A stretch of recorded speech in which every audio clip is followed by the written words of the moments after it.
Hello, this is Jacob with iReviews, and today we have another unboxing video. This will be my initial thoughts, and you can follow the link in the description below for my further thoughts and the full article review once that is done. But with no further delay, let's go ahead and get this open and see what we've got inside.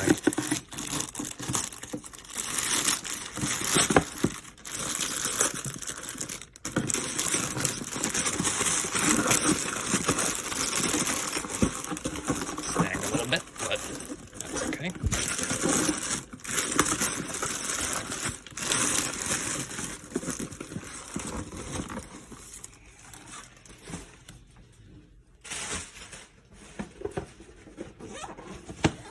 Here we are from Xero Shoes.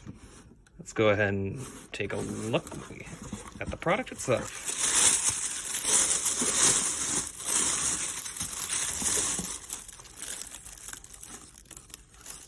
That's a nice looking shoe there. The texture, the feel. Laces feel good.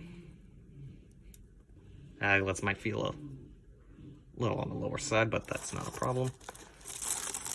You can see the branding well labeled right there.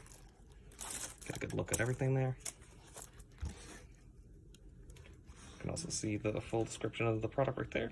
Everything that they want you to know. But this has been the unboxing for Xero Shoes. There's not much else to say about them. I'll be sure to go into further detailing about the aspects that come with this shoe in the full review, but for first impressions, this is a decent looking shoe with a good quality feel to it.